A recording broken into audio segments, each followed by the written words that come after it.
За нэмэгдсэн үртгэн албан татврын буцаа олголтын ажил Астангуудаа суглаагаар тодруулж байгаа билээ. Нийтдээ 9 удаагийн тохирол явагдсан байгааг үзэгч та бүхэн мэдж байгаа. За харин энэхүү суглааны супер азад нь 400 сая төгрөг хожих боломжтой болсон. Өнгөрсөн 3 дугаар сарын 20-ны өдөр 400 саяын аздыг тодруулах тохирол олж за худалдан авалтын сэрийн дугаар тодорхой болж байсан. Харин уг худалдан авалтыг хийсэн аздны хувьд тодорхой болоогүй байдалтай байлаа. Харин захим ертөнцөөр 400 саяын нэмийн үртгэн албан татврын баримтын эзэн 2 гарч ирсэн нь за олонний анхаарлыг татаад байсан явдал юм. Холбогдох газраас нь энэ талаар тодруултал за иргэн алтан зуулын тухайд 4-р сарын 5-ны өдөр өөрт байсан баримтаа холбогдох газарт өгсөн гинэ. Тухайн баримтын нууцлалын QR код за бүдэрсэн байсан учраас шалгуулахаар өгöd байгаа гинэ. Харин иргэн цэплийн мэдүүлсэн баримтын тухайд QR код нь зөрсөн учраас за 400 саяын аздан биш гэж тодорхойлоод баримтыг нь хүчингү товцсон тухай албаны хүмүүс нийнхүү мэдээлж байна. Ерөөсөө энэ баримтыг 2 аздан авах нэгдүгээр боломжгүй. Яагаад гэвэл тухайн өдрийн суглаанд тэд гэсэн одоо 3 гэсэн тоо юм уу 1 гэсэн азтанд тодорлоо гэсэн тохиолдол нэг л байна. Яагаад гэвэл систем нь өөрөө тийг загварчлагдсан 66 тэрбум одоо яг суглааны дугаарыг автоматар системээр үүсгээд санамсаргүй байдлаар иргэдийн баримтан дээр хэвлэх замаар явдаг. Тэгэхээр энэ ч давхардаж юм уу яг ижлэхэн нэг дугаарыг иргэний баримтан дээр гарах ямар ч боломжгүй юм л та техникийн хувьд. За хоёрдугаарт нь энэ QR кодын одоо давуу тал одоо яг энэ дээр гарч иж байгаа. 500 мянган төгрөгнөөс дээш шигнэлийг авж байгаа азтан маань өөрийгөө одоо хүсэлтийг албан ёсоор гаргаад баримтаа авсгаж гайл татврын байгууллагад мэдэгдэг. Үүний дагуу биднээс шалгадаг зүйл бол QR кодыг шалгадаг. Тэгэхээр эхний аздангийн 4 сарын 5-нд хүсэлтээ өгсөн алтан зүйл гэсэн иргэний хүсэлтийг биднээс үзээд QR код нь баларсан байсан. Тэгэхээр биднээс шууд дүгнэх боломжгүй учраас лабораторид шинжилгээ одоо хийх ийм хүсэлт гаргаад цааш нь явуулсан. Тэгэхээр энэний хариу тун удахгүй гарах бах. За хоёр дахь аздан маань 4 сарын 26-ны 14 цагтаас хүсэлтээ өгсөн. За хүсэлтийн дагуу биднээс мэдээлэл технологийн төв дээр QR кодыг задлж уншиж үзсэн байгаа. QR код маань тухайн баримттайгаа нийцэхгүй байсан.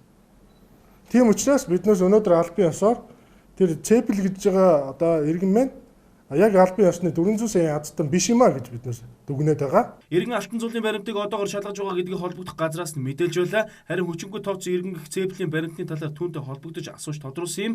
Түүний хувьд яалтчгүй хийсэн худалдан авалтын нэмийн үртгэн албан татврын баримтын сэрийн дугаар санаандгүй байдлаар таарсан. Ямар учраас давхцсныг нь үнэхээр мэдэхгүй байна гэдэг хариултыг бидэнд өгчүүлсэн юм а. Тэрний зов мэдэхгүй шүү дээ. Ямар ч юм ярьсан баримтууд мөн ихтэй одоо тэгээд би бол тэр сэр код мод явсан дараа би дүгнээ. Таны асууж байгаа би үнээр мэдэхгүй. Яг бол би надад өөрөө би тэрнийг очиад авсан уу? Ахаа 3 хүүхэд. Манай хавнах 3 хүүхдээ би өөрөө 3 хүүхдээ цэцэн соход исэн 6 хүүхэд. Баялаг бишиг хамгууд хавнах гэсэн бастан дийсэн. Сүүсргоо хажууд байдаг байхгүй юу? Тэгээд би тийшээ явж байгаамдаа хасны баримт авахгүй яг энэ өөр юм байна. Оргил худалдааны төв дээрээс худалдаж авсан баримт ч нь үү те? Тийм одоо оргилоос орчихсан миний өөр юм байна байхгүй.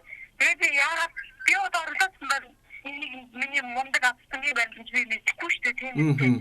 Тэгээд бандууд ингээд тэндээс 3 хүүхдээ үжиж явж байгаа би сүүлд нэг би баримтаа яг 24 дараа би баримтаа зэтгэмээр санагдаад бүр ингээд хамаатай надад баримтаа зэтгэж байгаа юм шиг хамаатай баримтаа зэтгэж байгаа юм.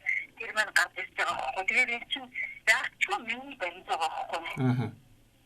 Тэгээд би одоо үнэндээ яарч тугааны тохирлыг тоогийн тодорхой дөрвөн сайдны хотод чинь энэ муу юм байна гэж миний надад фотографи өөрөө би үнэхээр 400 сайдны авсан гэж маш баяртайгаар очиж би маргааш усан маш яралтайгаар би өсөлтүүлсэн байгаа. Тийм жишээ одоо ингэж дундаас намайг өгсний араас дээр ингэж тодорхой гэж ингэж янз бүрийн гадаад надад Иргэн цэплийн тухайд адилхан худалдаа авалт хийгээд л нэмийн үртгэн албан татврын баримтаа мэдүүлээгүй байж байгаад нэг л өдөр шалгамаар санагдахаар нь шалгаж үзсэн. За сэрийн дугаар нь таарч байсан гэж байна. Харин энэ тал дээр хууль эрх зүйн зохицуулт нь ямар байдгийг холбогдох хүнээс нь инхүү тодрууллаа. Ер нь бол энэ хүмүүсийн материал буюу энэ баримтаа авчирсан тохиолдолд бид нар өөрсдөө өөрөө шалгана. Мөн хуулийн хамтын байгууллагатай хамтарч энэ мэдээлэл үнэн зөв тухайн баримт маань үнэн зөв гэдгийг тогтоох хэрэгтэй. Хуулийн байгууллагатай хамтарч ажиллана да. Ямар ч тач сургын алдарсан 400 саяын азтан тодорхой болж магадгүй нөхцөл байдал үүсчихэд байна. Иргэн алтан зуулын баримтны хүчин төгөлдөр эсхийг тодруулаад эх 7 хоног гэхэд хариу нь гарна гэдэг хариултыг холбогд хүмүүс нь өгч байлаа. Үзэгч та бүхэнд нэмэлт мэдээлэл хүрэхэд та бүхэн Нэмүртгийн албан татврын баримтынхаа QR кодыг арилгахгүй нөхцөлд хадгалж магадгүй 500 мянгаас дээш мөнгөний азтан болсон тохиолдолд Нэмүртгийн албан татврын баримт таны бид зайлшгүй байх шаардлагатай гэдгийг анхаараарай.